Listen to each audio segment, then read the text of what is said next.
राजकुमार commerce classes में आपका स्वागत है। दोस्तों आज हम असाइनमेंट क्वेश्चन हल करेंगे। असाइनमेंट क्वेश्चन अक्टूबर माह का लेखा शास्त्र अकाउंट का पहला क्वेश्चन देखते हैं। दोस्तों पहला क्वेश्चन आपके अकाउंट का पहला क्वेश्चन दिया है, साझेदारी फर्म में कोई नया साझेदार कब प्रवेश प्राप्त कर सकता है? इस प्रवेश के क्या प्रभाव होते हैं? कब प्रवेश प्राप्त कर सकता है एक साझेदार? देखिए, पूंजी की कमी। पूंजी की कमी, जब फर्म में पूंजी की कमी होती है तो इस स्थिति में नए साझेदार या नए व्यक्ति को साझेदार बनाया जा सकता है। ठीक है। दूसरा देखते हैं, विशिष्ट या निपुणता एवं योग्यता। जब फर्म में किसी अनुभव कुशल एवं व्यवसाय योग्य साझेदार की आवश्यकता होती है तो नए साझेदार को जो योग्यता रखता हो साझेदार बनाया जा सकता है। ठीक है। तीसरा देखते हैं, किसी प्रसिद्ध या प्रभावशाली व्यक्ति को साझेदार में सम्मिलित करके फर्म उसके प्रभाव तथा अच्छे संबंधों का लाभ प्राप्त करना चाहती हो। ठीक है दोस्तों। चौथा देखते हैं, किसी पुराने अनुभवी एवं कुशल प्रबंधक को प्रोत्साहन देने तथा उनकी योग्यताओं का अधिक लाभ प्राप्त करने के लिए। पांचवा, किसी वृद्ध या मृत साझेदार या काल ग्रहण करने वाले अथवा मृत्यु के कारण उसके स्थान पर नए साझेदार के प्रवेश की आवश्यकता होती है। ठीक है। प्रभाव देखते हैं, इसका क्या प्रभाव पड़ता है। क्वेश्चन ने बोला है आपका, कोई भी नया साझेदार वर्तमान सभी साझेदारों की सहमति से ही फर्म में प्रवेश कर सकता है। कोई नया साझेदार है तो पुराने साझेदारों के बीच सहमति से फर्म में प्रवेश कर सकता है। ठीक है, ये प्रभाव पड़ता है। देखिए दूसरा क्वेश्चन असाइनमेंट का, साझेदारी फर्म के विघटन के विभिन्न तरीकों की व्याख्या कीजिए। साझेदारी फर्म में विघटन के विभिन्न तरीका या विधियां देखिए। पहला देखते हैं, ऐच्छिक विघटन। ऐच्छिक विघटन, साझेदारी होने पर कोई भी साझेदार अन्य साझेदार या अन्य साझेदार को लिखित सूचना देकर फर्म का विघटन करवा सकता है, लिखित सूचना देकर। ठीक है। दूसरा देखते हैं, अनिवार्य विघटन। साझेदारी अधिनियम के अनुसार निम्नलिखित दशाओं में साझेदारी में साझेदारी का विघटन अनिवार्य हो जाता है। पहले देखते हैं, जब सभी साझेदार या एक को छोड़कर से सभी साझेदार पागल हो जाते हैं, दिवालिया जो भी। ठीक है। फर्म का व्यापार अवैध घोषित हो जाते हैं। ठीक है, बंद हो जाते हैं उसका व्यापार। ठीक है। तीसरा, साझेदारी की संख्या निर्धारित संख्या से अधिक हो जाने पर। एक फर्म में कम से कम 10 से 20 साझेदार हो सकते हैं और अधिक हो जाने पर निर्धारित संख्या होना चाहिए साझेदारों की। ठीक है। फिर देखते हैं, न्यायालय द्वारा विघटन। कोई भी साझेदार निम्नलिखित दशाओं में न्यायालय में आवेदन प्रस्तुत कर साझेदारी का विघटन करने हेतु आज्ञा प्राप्त कर सकता है। बिना आज्ञा के कुछ नहीं कर सकता। ठीक है ना। देखते हैं, जब कोई भी साझेदार पागल हो जाए। ठीक है। जब आवेदन करने वाले साझेदार को छोड़कर सभी साझेदार व्यापार का संचालन करने में, ठीक है, स्थायी रूप से असमर्थ हो जाते हैं।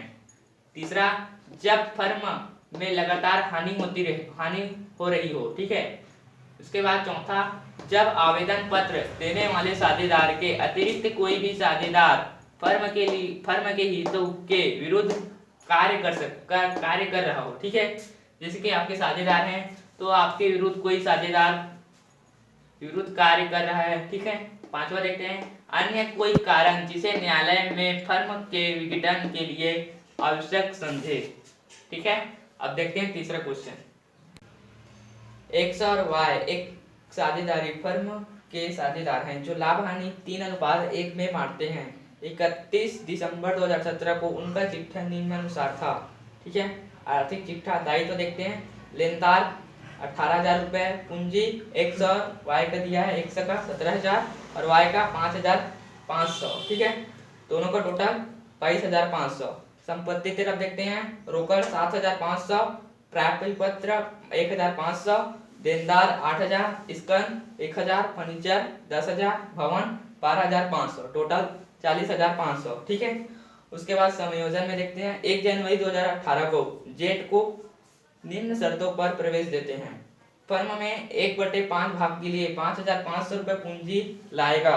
ख्याति हेतु 2,000 रुपए नगद लाएगा।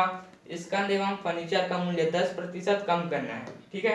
तथा देनदारों पर 5% संचित का सृजन करना है। भवन का मूल्य 20% बढ़ाना है। पुनर्मूल्यांकन खाता व साझेदारों का पूंजी खाता बनाइए। ठीक है, देखते हैं पहले पुनर्मूल्यांकन खाता बनाते हैं। पुनर्मूल्यांकन आपको पता है कैसे बनाया जाता है। संपत्ति के मूल्य में कमी तो क्या करते हैं, डेबिट। संपत्ति, यदि संपत्ति के मूल्य में कमी हो रहा है तो हम डेबिट करेंगे। ठीक है, संपत्ति के मूल्य में वृद्धि हो रहा है तो हम क्रेडिट करेंगे। ठीक है, उसी तरह दायित्वों के मूल्य में कमी हो रहा है तो क्रेडिट करेंगे। दायित्वों के मूल्य में डेबिट मतलब वृद्धि हो रहा है तो डेबिट करेंगे। ठीक है, देखिए क्वेश्चन में आपका भवन एक संपत्ति के भवन का मूल्य 20% बढ़ाना है। ठीक है, यहाँ पर वृद्धि हो रहा है भवन में, तो आपको लिखेंगे भवन खाता को। ठीक है, भवन खाता को कितना बढ़ाना है, 20%। देखिए क्वेश्चन में भवन कितना दिया है, भवन आपका दिया है 12,500। ठीक है, 12,500 दिया है ना, इसमें कितना प्रतिशत बढ़ाना है आपको, 20%। वृद्धि कितने करना है, 20% का, तो 20% काउंट कीजिए कितना आया, 2,2500। ठीक है, 2500, 2,500। अब देखिए कमी किस में करना है, आप स्कंद। उसके बाद बोले देखिए स्कंद एवं फर्नीचर का मूल्य 10% कम करना है। स्कंद और इसका फर्नीचर का, संपत्ति ये भी है। ठीक है, स्कंद देखते हैं आप कितना प्रतिशत स्कंद में कम करना है हमको, 10%। स्कंद कितना है पहले देखिए, 1,000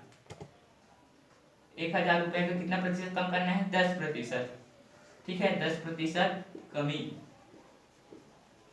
तो आपका आएगा 100 रुपए। इसको हम डेबिट पक्ष में लिखेंगे। ठीक है, स्कंद खाता को। ठीक है, स्कंद खाता से 100 रुपए। ठीक है, उसके बाद फर्नीचर बोला है, फर्नीचर खाता से फर्नीचर कितना दिया है आपका, 10,000। फर्नीचर 10,000, इस पर भी 10% कम करने हैं हमको, आपका आएगा कितना, 1,000। ठीक है, उसके बाद देखिए देनदार। ठीक है ना, क्या बोला यहाँ पर, देनदारों पर 5% संचित, देनदारों पर 5% संचित का सृजन करना है। ठीक है, देनदारों पर, यहाँ पर देखते हैं देनदारों 5%। ठीक है, देनदार कितना दिया है देखिए, 8,000। ठीक है, 8,000 का 5% कितना आएगा, 400। ठीक है, लिखते हैं यहाँ पर डेबिट पक्ष में देनदारों पर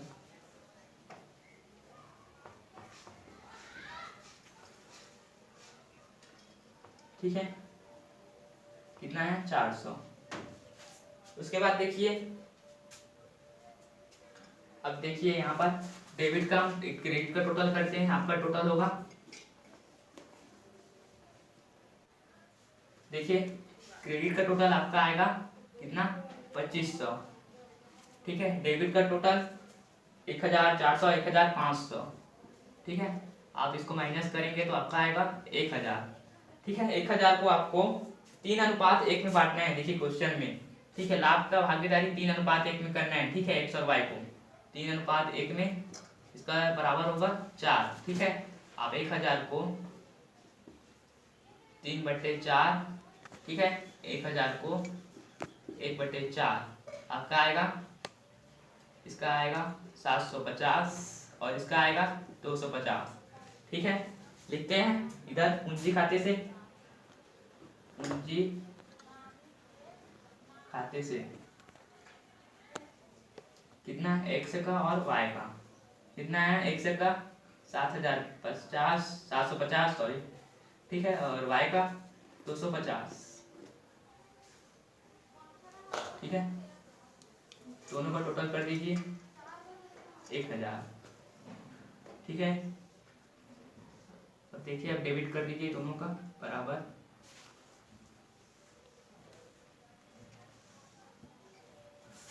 आपका आएगा 2500, इधर भी 2500। ठीक है, अब बोला है क्वेश्चन में आपको साझेदारों का पूंजी खाता बनाना है। ठीक है, साझेदारों का पूंजी खाता। देखिए पूंजी खाता बनाते हैं साझेदारों का। रुक जा। चलो।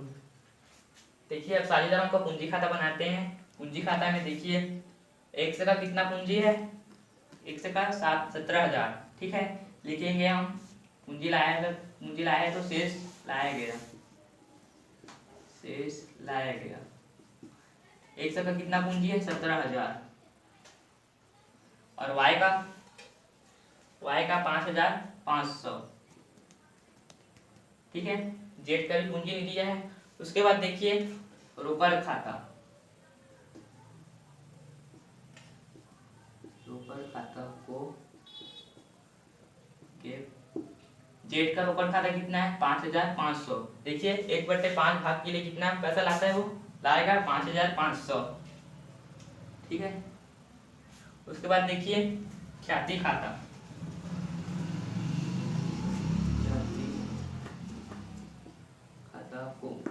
ख्याति खाता आपका कितना दिया है 2,000 रुपये ख्याति खाता है। ठीक है, 2,000 रुपये का।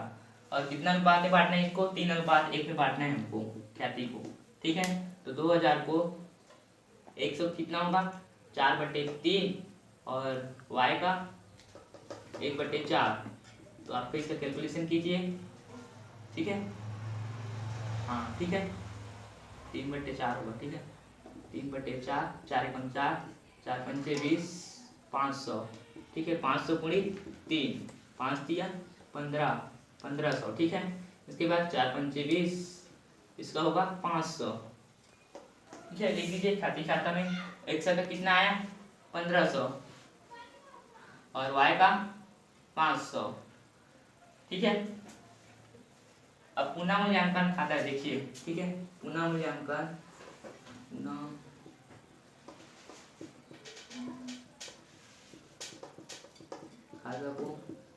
पुनः मूल्यांकन खाता आपको कितना आया देखिए, इसको बोलते हैं पूंजी खाते से।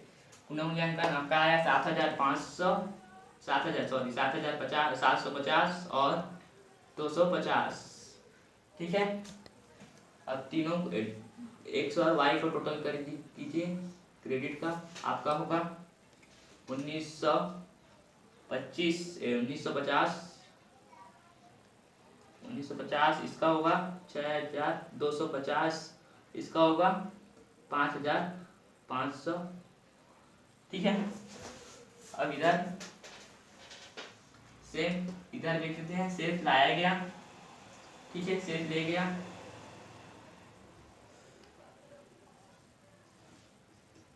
शेष ले गया। राशि कितना है 19,500, 1950, फिर 6,250, फिर 5,500। ठीक है, इसको टोटल कर दीजिए। सेम 1950, 6,250, फिर 5,500। ठीक है, आपके क्वेश्चन में बस इतना ही बोला था, पुनः मूल्यांकन खाता बनाने के लिए और साझेदारों का पूंजी खाता। ठीक है, देखिए अब चौथा क्वेश्चन साझेदारी के फर्म तथा फर्म के विघटन में अंतर। ठीक है, अंतर का हल लेंगे पहले, साझेदारी के विघटन, फर्म का विघटन। ठीक है, पहले देखते हैं संबंध साझेदारी विघटन। इसमें सभी साझेदारों के संबंध नहीं टूटते। ठीक है, फर्म के विघटन में देखते हैं इसमें सभी साझेदारों के आपसी संबंध टूट जाते हैं। ठीक है, दूसरा व्यापार की समाप्ति, इसमें व्यवसाय का समाप्त होना आवश्यक नहीं है। ठीक है, इसमें व्यवसाय जिंदा रहता है। इसमें देखिए फर्म का विघटन में इसमें व्यवसाय अनिवार्य रूप से समाप्त हो जाता है। ठीक है, तीसरा देखते हैं विघटन के कारण। साझेदारी का विघटन साझेदार के प्रवेश, मृत्यु या अवकाश ग्रहण करने पर होता है। विघटन ठहराव अनिवार्य आकस्मिक घटनाओं या न्यायालय द्वारा होता है फर्म का विघटन। ठीक है ना। चौथा देखते हैं न्यायालय का हस्तक्षेप। न्यायालय कोई भी हस्तक्षेप नहीं करता। फिर फर्म के विघटन में कुछ दशाओं में विघटन का आदेश न्यायालय द्वारा भी किया जा सकता है।